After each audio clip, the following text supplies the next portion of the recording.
Hello जी, कैसे हो सब। उम्मीद करती हूँ आप अपने अपने घरों में स्वस्थ होंगे, मस्त होंगे। आज मैं आपके लिए एक बिल्कुल ही कॉमन सा टॉपिक लेके आई हूँ। तो जो उस टॉपिक के रिगार्डिंग मेरे व्यूज़ हैं मैं आपके साथ ज़रूर शेयर करूँगी। अक्सर हमने देखा है कि हम जब एक कॉमन अपने घर के रूम में इकट्ठे सोते हैं तो एक आध उनमें से व्यक्ति खर्राटे लेता है, यानी कि प्रॉब्लम ऑफ स्नोरिंग। और खर्राटे भी इतने ज़बरदस्त होते हैं कि बाकी जो भी लोग उस रूम में सोए होते हैं वो डिस्टर्ब होते हैं, उनका जो स्लीपिंग पैटर्न है वो भी ख़राब हो जाता है, उससे उनमें इरिटेशन की भावना होती है। तो स्नोरिंग को काइंडली इतना ज़्यादा सिंपल ना लें।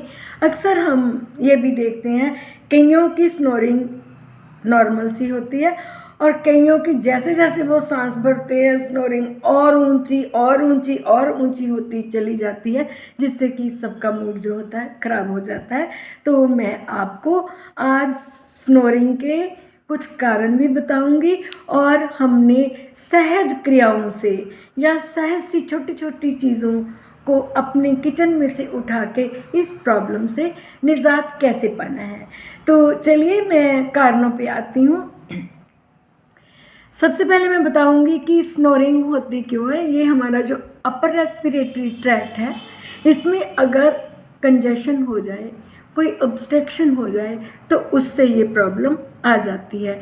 कईयों की जो deviation of septum in nasal cavity, यानी कि आम भाषा में हम जिसे कह देते हैं कि जी नाक की हड्डी बढ़ गई है, उससे भी हमें सांस लेने में प्रॉब्लम आती है।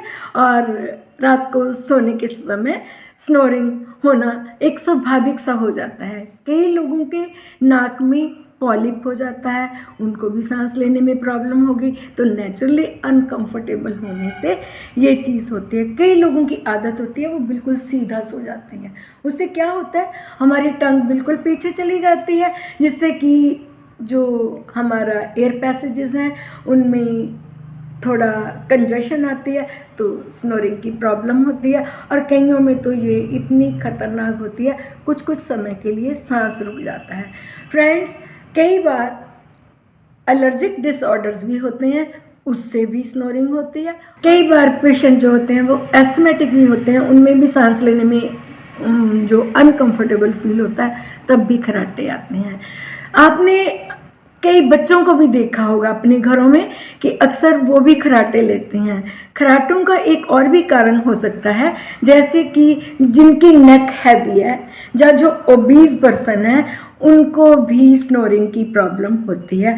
बच्चों में एडिनाइड्स का होना, जिसमें कि उनका मुंह हमेशा खुला सा रहता है, सांस लेने में वो अनकंफर्टेबल होते हैं, तब उनको स्नोरिंग होती है। अगर किसी को टॉन्सिलाइटिस है तब भी प्रॉब्लम होती है।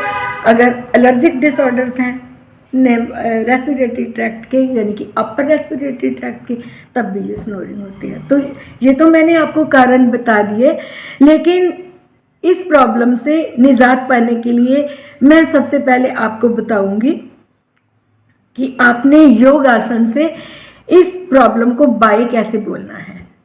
आप सोने से पहले सुख आसन में चले जाइए। आप लेट के डीप ब्रीदिंग करने की कोशिश करिए।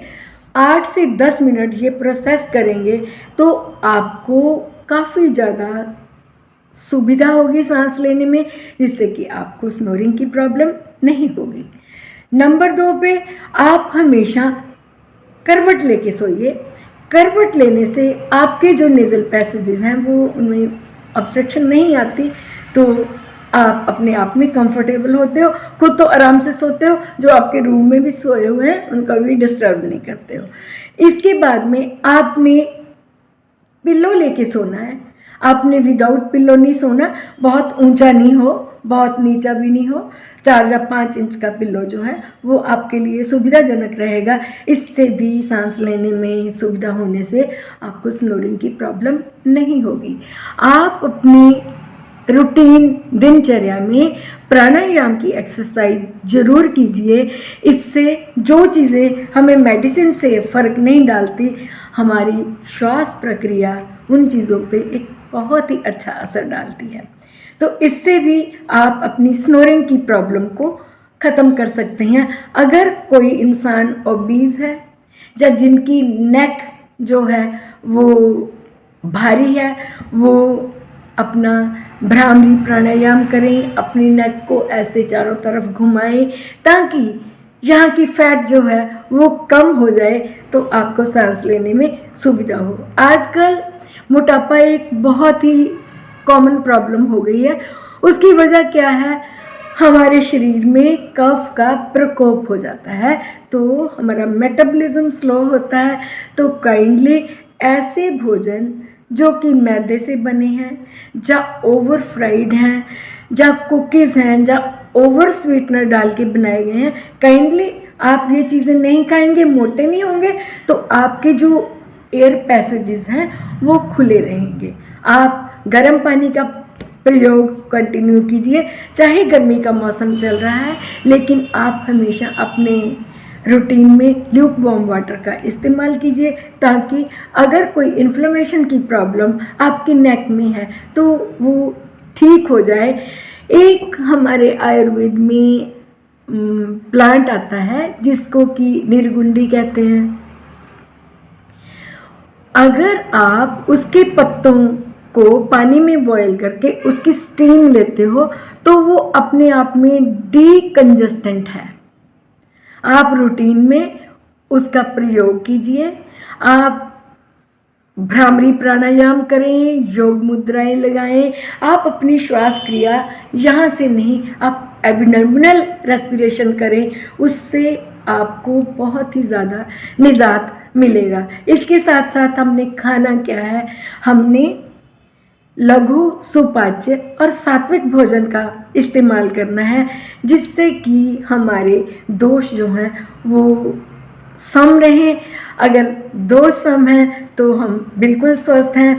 तो आपने लघु सुपाच्य भोजन करना है। अपने भोजन में ब्लैक पेपर का इस्तेमाल ज़रूर करें। आप अपने भोजन में जिंजर का इस्तेमाल करें। हल्दी को एंटी इन्फ्लेमेटरी एजेंट के रूप में बोला गया, आप उसका प्रयोग करें। एक प्लांट सफ़ेदा होता है जिसको यूकलिप्टस भी बोलते हैं।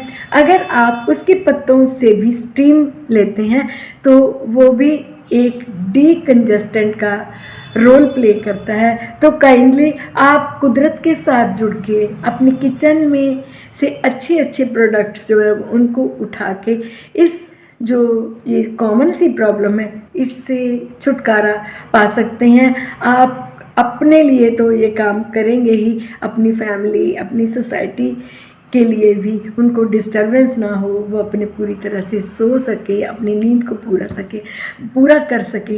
ये सभी चीज़ें आप में एक तरह का एक ये भी पर्सनैलिटी डेवलपमेंट हो जाता है आपका। तो काइंडली अपनी स्नोरिंग को इग्नोर ना करें। ये बहुत सी डिजीज़ का एक अलार्म होता है। अगर आपको मेरी वीडियो से कुछ गाइडेंस मिलती है, आपने इससे ज़्यादा गाइडेंस लेनी है, तो आप अपने ENT सर्जन के पास भी जाएं, उनसे भी एडवाइस लें, तो आपको बहुत फ़ायदा होगा। Thank you very much for watching my video. अगर आप मेरे चैनल पे फर्स्ट टाइम आ रहे हो तो kindly do subscribe me once again. Thank you very much.